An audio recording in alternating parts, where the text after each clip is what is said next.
My name is Natalie and I'm a burn survivor. On November 25th, 2019, I went to a friendsgiving thing with my friends, and it started off with us making food and passing it around with each other like a regular Thanksgiving, but with us. Then later in the night, one of my friends said that we should go out and have a bonfire. And as teenagers, that's what we did. We went out and we had a bonfire. And it started off with my friend, Nate. He took a box and some plywood and was trying to start a fire that way with some gasoline. And I told him, Nate, go get your dad, go get some grill starter, let's do it that way. And he said no. He's like, I got it. And I was like, okay. And then we decided to do this burning barrel that they had further back in their yard. And he actually got a fire going. And as the night went on, it got colder. So I said I was cold. And my friend James, who was sitting right next to me, said that he would take care of it. So as he went to go grab the gasoline can, I stood up to go inside to go to the bathroom. And as he was pouring the gasoline, it exploded. From where I was sitting, James was standing right in front of me when he was pouring it. So when it exploded, some of it splashed back onto me. And at that moment, my mind just went into a panic, but I was calm, which might have been the adrenaline. And I immediately stopped, I dropped, and I rolled on the ground. I was wearing 2-inch heels that night, so there was no way I was gonna be running, because I would rather roll on the ground than break my ankle. That was my entire mindset. So I'm rolling around on the ground trying to get this fire to stop, and then James is on the other side of the yard running around for 3.5 minutes, engulfed in flames. Nate's parents ran out of the house when they heard the explosion and immediately tended to James. They started diving at him, trying to get his clothes off to get as much of it to stop as soon as possible. Nobody noticed that I was also on fire until my friend Xander pointed it out. So my friend Gracie, in the last final moments, took her shirt and started beating me with it to help get the fire out. So that entire night was pretty fast. I didn't panic. I did, but I knew what I had to do. When I was rolling on the ground, I had my hands and arms up like this, because I was thinking, if anything, I'm gonna protect my face. That was what I was most concerned about. In doing that, I saved my palms and my fingertips, so those didn't get burned, and I have full feeling. And I didn't scream. James was screaming and just waiting for help to get to him, and I didn't scream or call for help. I kept my mouth closed, I kept my eyes closed, because I didn't want gasoline to get in my mouth or my eyes, and I didn't want smoke to get into my lungs. I was just trying to do the best. I was just trying to do whatever it could to prevent the worst. When it was all done, I was laying on the ground, just straight, arms by my sides and everything, and eyes closed. And when you catch on fire and you're in a situation like that, most people think that you're in pain and that you're just insanely warm, and I was very cold. It was already in the middle of November, 9:30 at night, so I was already cold. But when your skin gets burned off, you get colder. There was no pain because of how much adrenaline and shock was just going through my mind and my body. And that's just speaking for me. I don't know about James. I'm only speaking on my side. So I was just laying there waiting for paramedics to come. My friend Nate's mom is a nurse, so when she called 911, she knew that we needed to be med flighted somewhere. And we just laid there waiting for about 15 minutes, and the local fire department came and the paramedics came from Huntsville. And I had neighbors and Nate's family around me, making sure that I was okay, keeping me calm, asking if I wanted to call my parents. And I think it's funny. Most people might think it's not. I wanted to wait till I had 5 minutes till they were going to take me to the ambulance to warm up before putting me on the helicopter. And I said, all right, let's call my mom. I was scared I was gonna get in trouble, because I felt bad that I got hurt.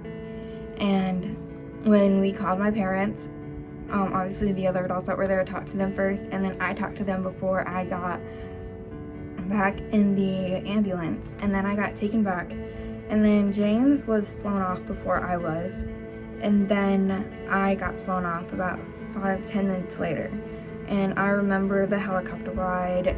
At the end of the day, when it came to all that had happened, I had been burned 40 to 49% of my body, between 1st and 3rd degree burns. I was burned mostly on the front side of my body. So my face, my neck, my upper chest, my stomach, top of my thighs, and the back of my thighs, and then my hands and wrists. So on each arm, it's about from here down that was burned, and then here up that was burned. My entire backside wasn't burned. So when people hear 40 to 49%, they think it's not that bad, but then they see me and they're like, wow. The entire time I was in the hospital, I was determined to get home and just be in my own bed. I couldn't stand not being home, and I felt so bad for what had happened. I had the best support system. My parents were obviously there 24/7. My entire family basically drove down within 12 hours of hearing what had happened. So I had Grandma Julie there with me. I had my Aunt Whitney there with me. Anyone and everyone that could came down and helped not only me but my family out, because it's a struggle. It's definitely affected us.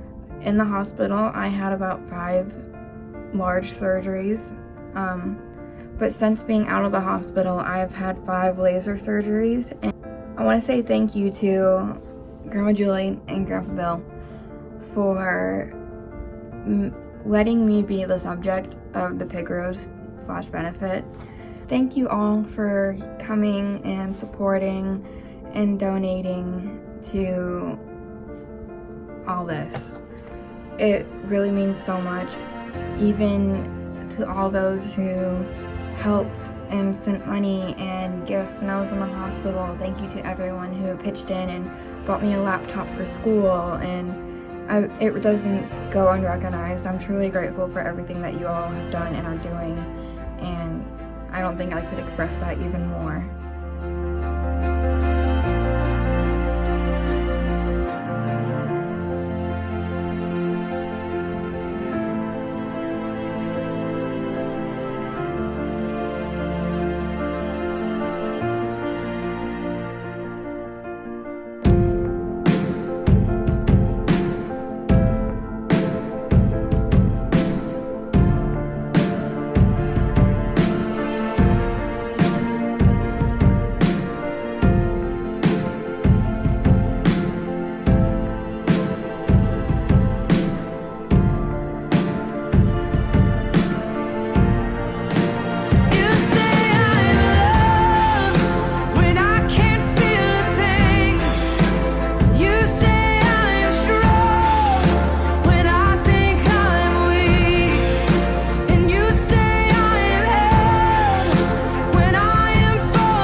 taking all I have and now I'm laying it at your feet.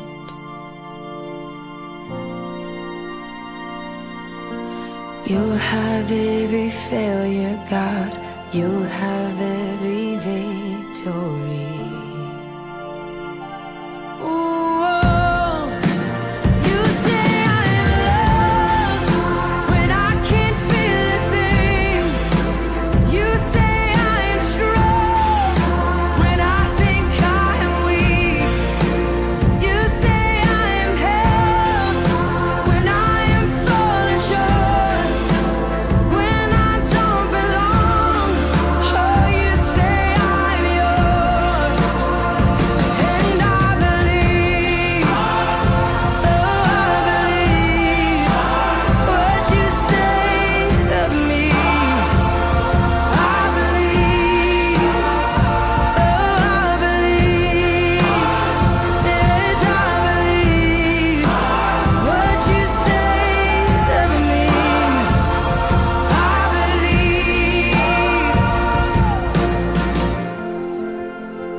You are not hidden.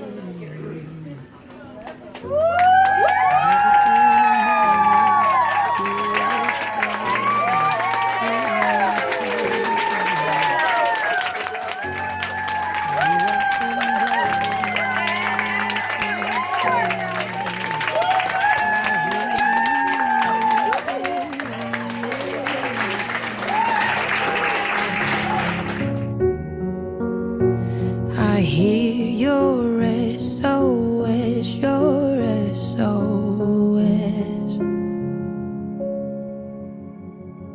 I will send out an army to find you in the middle of the darkest night. It's true, I will rescue you.